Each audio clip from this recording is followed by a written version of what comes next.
Hello everyone, अपना reaction पर आपका स्वागत है। आज हम जिस वीडियो पे रिएक्ट करने जा रहे हैं उस वीडियो का टाइटल है महाअवतार बाबा का पीएम मोदी से कनेक्शन। ठीक है, तो देखते हैं किस तरीके की वीडियो है ये, उसके बाद में फिर डिस्कस करते हैं। और अगर आप न्यू है चैनल पर, चैनल को सब्सक्राइब कर दीजिएगा, लाइक कर दीजिएगा, शेयर जरूर कर दीजिएगा।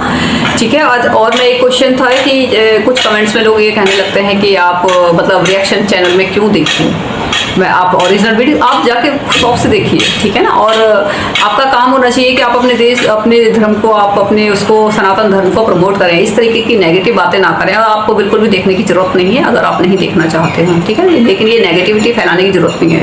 अदर रिलीजन है वो अपने धर्म को इतना ज़्यादा वो प्रमोट करते हैं, वो इस तरीके की बातें कभी नहीं करते हैं कि मैं क्यों देखूँ। पता नहीं हिंदुइज्म में ये प्रॉब्लम क्यों है, सब अपने अपने दिमाग से चलते हैं। रिएक्शंस वीडियो बन रही हैं, इसका मतलब क्या है कि थोड़ी अवेयरनेस लोगों के अंदर आनी जरूरी है। ठीक है, और अपने सनातन धर्म को प्रमोट करना चाहिए और ऐसी नेगेटिविटी से बिल्कुल बचना चाहिए। मुझे ये बिल्कुल भी पसंद नहीं है। तो वीडियो को शुरू करते हैं। क्या 5000 साल से जिंदा महायोगी की भविष्यवाणी सच होने वाली है? क्या वो समय अब दूर नहीं जब आम इंसान भी ईश्वर की अनुभूति के साथ जीवन जिएगा? क्या ईश्वर को पाने की इस योगी की तकनीक को पूरी दुनिया बड़ी तेजी से अपनाने वाली है? क्या ये वही तकनीक है जिससे दुनिया के हर देश के बीच मधुर संबंध स्थापित हो जाएगा? क्या ये वही तकनीक है जिससे दुनिया के सारे धर्मों के बीच समन्वय और सौहार्द पैदा हो जाएगा? क्या वो समय आ गया है जब ईश्वर को पाने की इस योगी की तकनीक को विज्ञान भी स्वीकार कर लेगा? क्या इन महायोगी की हिमालय में भारत के प्रधानमंत्री नरेंद्र मोदी से मुलाकात हुई थी? क्या इन महायोगी का देश और विदेश की राजनीति में कोई दखल है? क्या इन महायोगी के दिमाग में दुनिया के हर देश के लिए कोई योजना है? आप देखते रहिए धर्म और आध्यात्म का अनोखा चैनल द कर्मा। दोस्तों, विज्ञान में नए होने वाले रिसर्च के बाद कई वैज्ञानिकों ने मानना शुरू कर दिया है कि कुछ ऐसी अभौतिक या नॉन फिजिकल चीजें हैं जो वास्तव में इस भौतिक जगत को कंट्रोल करती हैं। जहां एक तरफ क्वांटम एंटेंगलमेंट की थ्योरी आत्मा की अमरता और पुनर्जन्म की तरफ साफ इशारा करती है, तो वहीं 2012 में हिग्स बोसान को गॉड पार्टिकल का नाम दिए जाने को मात्र संयोग नहीं कहा जा सकता। महान वैज्ञानिक आइंस्टीन भी अपने वैज्ञानिक सिद्धांतों के आधार पर ईश्वर की बात करते थे। विज्ञान ने अपनी पूरी क्षमता के साथ उस गॉड, ईश्वर या भगवान की तरफ साफ साफ इशारा कर दिया है, लेकिन उसे अनुभव कैसे किया जाए? विज्ञान के पास ईश्वर को साफ साफ अनुभव करने का साधन नहीं है, लेकिन ईश्वर को जानने का साधन भारत के महान योगियों के पास है। इस साधन को क्रिया योग, राजयोग, शिव योग आदि कई नामों से जाना जाता है। योग का अर्थ ही है ईश्वर से जुड़ना। 5000 साल के महायोगी ने 25 जुलाई 1920 को भविष्यवाणी की थी कि क्रिया योग, जो कि ईश्वर की अनुभूति पाने की एक वैज्ञानिक तकनीक है, आखिर में सभी देशों में फैल जाएगी और मानव को निजी रूप से अति श्रेष्ठ परम पिता का बोध होगा, जिससे देशों के बीच मधुर संबंध बनाने में मदद मिलेगी। अब बात करते हैं 5000 साल के इन महायोगी की। इन महायोगी को पूरी दुनिया महाअवतार बाबा, बाबा जी, महामुनि बाबा, त्र्यंबक बाबा, शिव बाबा के नाम से जानती है। कहा जाता है कि महाअवतार बाबा जी 5000 साल से इस पृथ्वी पर जिंदा हैं, लेकिन दिखते हैं 21-22 साल के युवा जैसे। इनके जन्म के बारे में तो ठीक ठीक जानकारी किसी को नहीं है, लेकिन इन्होंने मृत्यु को जीत लिया है। ये काया निर्माण कर सकते हैं। काया निर्माण शक्ति के कारण ही इनका शरीर हमेशा युवा रहता है। महाअवतार बाबा जी के बारे में पूरी दुनिया को व्यापक रूप से तब पता चला जब परमहंस योगानंद जी ने अपनी पुस्तक ऑटोबायोग्राफी ऑफ एन योगी लिखी।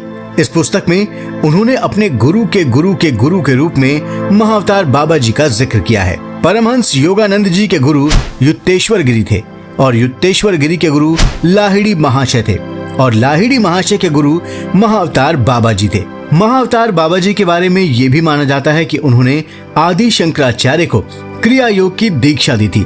बाद में कबीरदास को भी उन्होंने क्रिया योग में दीक्षित किया। आधुनिक काल में सबसे पहले लाहिड़ी महाशय ने महाअवतार बाबा से मुलाकात की थी। उसके बाद लाहिड़ी महाशय के शिष्य युक्तेश्वर गिरी ने 1894 में इलाहाबाद कुंभ मेले में उनसे मुलाकात की थी। जिन लोगों ने भी उन्हें देखा है, हमेशा उनकी उम्र 20 से 25 वर्ष के बीच ही बताई है। परमहंस योगानंद जी जब महाअवतार बाबा से मिले तो वो सिर्फ 19 साल के नजर आ रहे थे। योगानंद ने किसी चित्रकार की मदद से महाअवतार बाबा का चित्र भी बनवाया था। वही चित्र आज सभी जगह दिखाई देता है। परमहंस योगानंद को महाअवतार बाबा जी ने 25 जुलाई 1920 में दर्शन दिए थे। इस मुलाकात के दौरान ही महाअवतार बाबा जी ने अपनी भविष्यवाणी करते हुए योगानंद जी से कहा था, तुम वही हो जिसे मैंने पश्चिमी देशों में क्रिया योग की शिक्षा का प्रचार प्रसार करने के लिए चुना है। बहुत पहले मैं तुम्हारे गुरु युक्तेश्वर से कुंभ मेले में मिला था। मैंने उनसे कहा था कि मैं तुम्हें उनके पास प्रशिक्षण के लिए भेजूंगा। क्रिया योग, जो कि ईश्वर का बोध प्राप्त करने के लिए एक वैज्ञानिक तकनीक है, आखिर में सभी देशों में फैल जाएगी और मानव के निजी अति श्रेष्ठ परम पिता के बोध से देशों के बीच मधुर संबंध बनाने में मदद करेगी। कहा जाता है कि वर्तमान में पूना के योगी राज गुरुनाथ सिद्धनाथ जी भी महाअवतार बाबा जी से मिल चुके हैं। उन्होंने बाबा जी पर एक किताब भी लिखी है जिसका नाम है द लाइटनिंग स्टैंडिंग स्टील। दक्षिण भारत के श्री एम भी महाअवतार बाबा जी से कई बार मिल चुके हैं। कहा जाता है कि सन 1994 में बद्रीनाथ स्थित अपने आश्रम में बाबा जी ने अपने एक महान भक्त SAA रमैया को संपूर्ण 144 क्रियाओं की दीक्षा दी थी। कहा यह भी जाता है कि भारत के प्रधानमंत्री नरेंद्र मोदी जब अपनी युवावस्था में हिमालय में तपस्या कर रहे थे तो उन्हें महाअवतार बाबा जी के दर्शन हुए थे। नरेंद्र मोदी हिमालय छोड़कर वापस नहीं जाना चाहते थे, लेकिन महाअवतार बाबा जी ने उन्हें संसार के बीच रहकर काम करने के लिए कहा था। साउथ के सुपरस्टार रजनीकांत भी महाअवतार बाबा के भक्त हैं। रजनीकांत ने 2002 में महाअवतार बाबा जी पर बाबा फिल्म बनाई थी। इस फिल्म के राइटर खुद रजनीकांत थे। महाअवतार बाबा की एक गुफा भी है जो उत्तराखंड के अल्मोड़ा जिले में स्थित है। ये पवित्र गुफा कई संतों और महापुरुषों की ध्यान स्थली रही है। फिल्म अभिनेता रजनीकांत और जूही चावला भी बाबा की इन गुफा के दर्शन को आते रहे हैं। माना जाता है कि शिवालिक की इन पहाड़ियों में महाअवतार बाबा जी ने कई योगियों को दर्शन दिए हैं। महाअवतार बाबा जी से जुड़ी 2 घटनाएं काफी प्रचलित हैं, जिनका जिक्र परमहंस योगानंद ने अपनी आत्मकथा में किया है। योगानंद जी ने लिखा है कि बाबा जी एक बार रात में अपने शिष्यों के साथ आग की धूनी लगाकर बैठे थे। तभी एक जलती हुई लकड़ी को उठाकर बाबा जी ने एक शिष्य के कंधे पर दे मारा। वहां बैठे शिष्यों को ये बुरा लगा तो तब बाबा जी ने बताया कि ऐसा करके मैंने आग में जलकर आज होने वाली इसकी मौत को टाल दिया है। इसी तरह की दूसरी घटना का जिक्र करते हुए योगानंद लिखते हैं कि एक बार किसी तरह एक व्यक्ति बाबा जी के पास पहुंच गया और वो बाबा जी से दीक्षा लेने की जिद करने लगा। बाबा जी ने जब मना कर दिया तो उसने पहाड़ से कूद जाने की धमकी दी। बाबा ने कहा कि जाओ, कूद जाओ, और वो व्यक्ति तुरंत ही कूद गया। ये दृश्य देखकर वहां मौजूद उनके शिष्य घबरा गए। तब बाबा जी ने कहा कि पहाड़ी से नीचे जाओ और उसका शव लेकर आओ। शिष्य गए और शव लेकर आए। शव क्षत विक्षत हो चुका था। बाबा जी ने शव के ऊपर जैसे ही हाथ रखा वो धीरे धीरे ठीक होने लगा और जिंदा हो गया। तब बाबा जी ने कहा कि ये तुम्हारी अंतिम परीक्षा थी, आज से तुम भी मेरी अमर टोली में शामिल हुए। महाअवतार बाबा जी ने आधुनिक काल में लाहिड़ी महाशय को क्रिया योग की शिक्षा आम लोगों को देने की जिम्मेदारी सौंपी थी। उसके बाद लाहिड़ी महाशय के शिष्य युक्तेश्वर जी ने उसे आगे बढ़ाया। फिर परमहंस योगानंद जी ने इसे पश्चिमी देशों तक पहुंचाया। महाअवतार बाबा जी ने रहस्यमयी तरीके से कई अन्य लोगों को इस क्रिया योग की दीक्षा दी। इसके बाद भारत और दुनिया में इसका प्रचार प्रसार तेजी से होने लगा है। क्रिया योग वास्तव में योग का आंतरिक पक्ष है। योगासन, प्राणायाम आदि तो योग के बाह्य पक्ष हैं। ये बाह्य पक्ष योग का सिर्फ 5% ही है, बाकी 95% आंतरिक योग है, जिसे क्रिया योग, राजयोग, शिव योग आदि नामों से जाना जाता है। योगासन और प्राणायाम का प्रचार प्रसार पूरी दुनिया में तेजी से हो रहा है। बड़ी तादाद में लोग इसे अपनाने लगे हैं। इसके अलावा भारत के आध्यात्मिक संतों के माध्यम से आंतरिक योग से भी लोग बड़ी संख्या में परिचित हो रहे हैं और अपना रहे हैं। सदगुरु जग्गी वासुदेव के योग आध्यात्म के शिविरों में फिल्म, बिजनेस से लेकर राजनीति तक और अमेरिका से लेकर जापान तक के लोग योग साधना करते मिल जाएंगे। इस तरह की तस्वीर दूसरे आध्यात्मिक संतों के शिविरों में भी दिखाई देती है। कहा जाता है कि महाअवतार बाबा के दिमाग में पूरी दुनिया के लिए एक योजना है जो साकार होगी। भारत के प्रधानमंत्री नरेंद्र मोदी के प्रयास से 2015 में 21 जून को अंतर्राष्ट्रीय योग दिवस घोषित किया गया और हर साल पूरी दुनिया इस दिन योग और आसन करती हुई दिखती है। इन सब चीजों पर गौर करें तो हम कह सकते हैं कि 5000 साल के महायोगी का सपना साकार होने में अब ज्यादा वक्त नहीं है। दोस्तों, ऐसा कहा जाता है कि महाअवतार बाबा के बारे में वही चीज लिखी या बताई जा सकती है जिसकी इजाजत वो देते हैं, और वही उनके बारे में जान सकता है जिसे वो चाहते हैं। दोस्तों, हम सब बहुत भाग्यशाली हैं जो उनके बारे में जानने का अवसर हमें मिल रहा है। बाबा जी को हम हृदय और आत्मा से नमन करते हैं। महाअवतार बाबा पर हमारा वीडियो आपको जरूर पसंद आया होगा। अब आप इसे लाइक और शेयर करें और हमारे चैनल को भी सब्सक्राइब करें। धन्यवाद। मतलब कंप्लीट हो चुकी है और बड़ी इंटरेस्टिंग और इन्फॉर्मेटिव वीडियो है। जैसे इन्होंने बताया कि जो महाअवतार बाबा हैं वो जो भी उनसे मिलता है वो हमेशा यंग एज मतलब ऐसे दिखाई देते हैं वो। और उन्होंने पता नहीं कौन थे वो वहाँ पर गए थे और उनकी पिक्चर भी बनवाई थी। अच्छा, एक दो बंदा जाए तो शायद ट्रस्ट ना हो, लेकिन बहुत सारी लंबी लिस्ट है पूरी, तो ये सब चीज़ों पे ट्रस्ट होता है। दूसरा क्या है कि जैसे योग वगैरह, जो क्रिया योग, ये पूरे वर्ल्ड में फैल रहा है। अब इसके बारे में बताया जाता है कि इनको स्पेशल बोला गया था कि आप विदेशों में जाइए और इसका वो प्रचार कीजिए, मतलब लोगों को बताइए, अवेयर कराइए, जिससे कि वो साइंटिफिक तौर पर इन सब क्रियाओं को करके परमात्मा से उनको मिलन हो सके। क्योंकि ये जो आप योगा और ये जो करते हैं ये सिर्फ 5% है, वाही है जिसे आप बाहर वो बोलते हैं। लेकिन जो क्रिया योग, शिव योग, राज योग, ये जो है ये आपके 95% इन्हीं में ही है ये। और इसमें आप अपने ईश्वर से मिलने की, इसमें पूरा साइंटिफिक तौर पर किस तरीके से मिल सकते हैं वो इसमें दे रखा है, ठीक है। और आज दुनिया में बहुत ज़्यादा ये देखा भी जा रहा है कि सभी लोग जो है योगा के बहुत ज़्यादा दीवाने हैं और सभी करते हैं योगा। मैं खुद योगा करती हूँ मैं, ठीक है। तो योगा का पूरा वो रहता है, मतलब एक पहले तो ये था कि पहले क्या था कि वेस्टर्न कल्चर क्या करता था कि क्योंकि जब देश आपका डेवलपिंग फेज पे चल रहा होता है या अंडर डेवलप होता है, मतलब गरीबी ज़्यादा होती है, तो क्या होता है कि जो अमीर देश होते हैं ना वो अपना कानून और अपने रूल रेगुलेशन, अपनी वाहवाही, सौंफ, ये सारी चीज़ें दिखाते हैं। हमारे पूर्वज जो थे वो शुरू से ही साइंटिफिक वे में काम करते थे, साइंटिफिक वे में सारी चीज़ें यूज़ करते थे। जैसे कि आप देखोगे कि ईश्वर की पूजा करते थे, एक लोटा रहता था, कौन सा रहता था, कांसे का लोटा रहता था, किसका रहता, तांबे का, उसमें पानी भर के रखते थे और सुबह को उसको पीते थे। जबकि उसका क्या फायदा था कि वो जीवाणु मतलब कीटाणु मुक्त हो जाता था और उसमें जो कुछ जो खनिज वगैरह जो थे वो उस पानी के अंदर आ जाते थे, प्यूरिफाई हो जाता था वो पानी। और ये सदियों से करते आ रहे थे, मेरी दादी करती थी, मेरी मम्मी करती हैं अभी भी, ठीक है।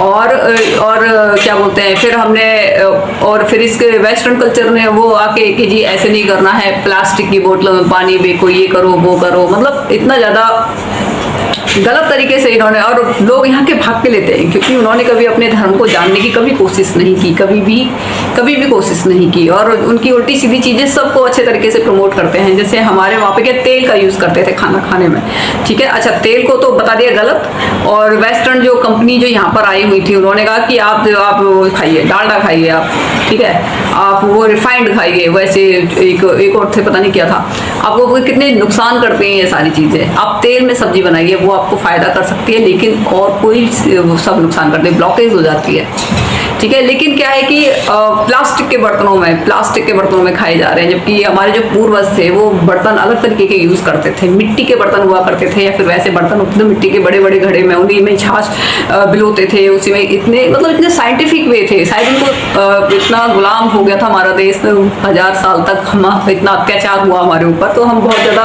काफ़ी उनके मतलब शायद भूल गया हूँ, लेकिन हम फॉलो वही सारी चीज़ें कर रहे थे, ठीक है। वही सारी किस तरीके से हमें खाना है, किस तरीके से हर चीज़ का पालन कर रहे थे, ठीक है। वेस्टर्न कल्चर में एक साथ हावी हो गया क्योंकि गरीब देश था, तो उन्होंने क्या काम करा कि सारे पैसे दे के जैसे भी करके उस चीज़ ऐसा नैरेटिव सेट किया गया कि लोगों को अपने कल्चर पे शर्म आने लगी और उनकी जो फालतू की बकवास की चीज़ें थी उनको यूज़ करने लगे। फिर उसके बाद में शुरू हो गई बीमारियाँ। अब लोगों के दिमाग खुलने लगे कि इनसे तो बीमारियाँ फैलनी शुरू हो गई, अब क्या किया जाए। फिर दोबारा से अपने उसी कल्चर पे लौट के आने लगे, ठीक है। पहले गोबर, अरे ये तो गोबर के वो करते हैं, ये करते हैं, ठीक है। और खुद क्या करते थे, ऑर्गेनिक खाद बनाया करते थे वो, समझ में आ गया, ऑर्गेनिक के इसको और अच्छे रेट पे, जबकि यहाँ तो पहले से ही ऑर्गेनिक खाद वो यूज़ करते थे। फिर वो उनकी वो जो वैसी जो खाद होती थी बेकार वाली, उसको जिससे बीमारियाँ फैलती हैं उनको खरीदते थे। तो मतलब वेस्टर्न लोगों को आप क्या सोचते हैं, उनके अंदर बहुत दिमाग होता है, हाँ दिमाग होता है, दूसरे लोगों को बेवकूफ़ बनाने के लिए होता है उनमें दिमाग, ठीक है। और बताते हैं हमारे जो देश में जो थी 5 लाख पता नहीं 5 कितनी थी, इतनी सारी प्रजाति थी गायों की। अंग्रेजों ने क्या काम करा, सारी गायों को मरवा दिया, जितनी प्रजाति थी, एक से एक गाँव की प्रजाति थी, सबको मरवा दिया, कुछ बची हुई हैं। तो इन्होंने क्या नहीं किया, इन्होंने सब कुछ किया, इन्होंने सब तहस नहस किया। अगर आप इनकी हिस्ट्री को देख लोगे तो आप इनके अपने पास बिठाना भी पसंद नहीं करोगे, इतने बेकार लोग हैं ये। ठीक है, जो आज ये ह्यूमैनिटी की बातें करते हैं, सबसे ज़्यादा क्राइम यही करते हैं और दिखावा भी यही करते हैं। अच्छा, इसमें फिर चलो छोड़ो, ये तो जो भी है, पर इनके बारे में नॉलेज होना बहुत ज़रूरी है। अच्छा, इसके बारे में जैसे बताया है कि जो नरेंद्र मोदी जी हैं वो भी वहाँ पर पहाड़ों में गए थे, वहाँ पर उन्होंने भी तपस्या की थी, वो भी उनसे मिले थे और उन्होंने बोला था कि आप जो है अपने सनातन धर्म के लिए काम करें।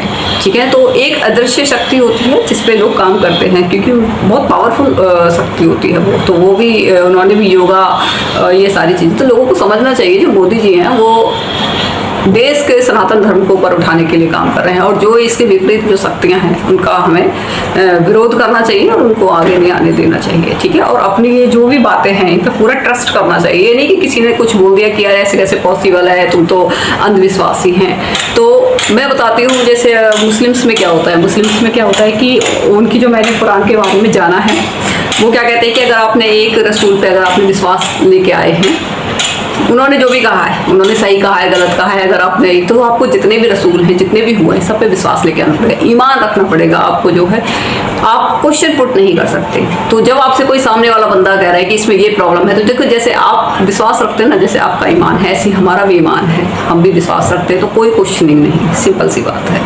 ठीक है ना, तो जवाब देना सीखिए। अगर कोई आपसे क्वेश्चन पुट करता है, जैसे वो जिस लहजे में बात करा उसी लहजे में उसको जवाब दीजिए। ठीक है, और ये तभी पॉसिबल है जब आप बहुत ज़्यादा वीडियोस देखोगे, सभी तरीके की वीडियोस देखोगे, आप इस्लामिक वीडियोस देखोगे, आप क्रिश्चियंस वाली वीडियोस देखोगे, आप हिंदुइज्म वाली वीडियोस देखोगे। जब सारी वीडियोस देखोगे तब आपको समझ में आएगा कि किस सवाल का कौन सा जवाब देना है। ठीक है, तो वीडियो काफ़ी इंटरेस्टिंग है और इसी तरीके से सनातन धर्म आगे बढ़ता रहेगा। और आप हमारे चैनल को सपोर्ट कीजिए। अगर आप न्यू है चैनल पे तो आप चैनल को सब्सक्राइब जरूर कर लीजिएगा। Good bye.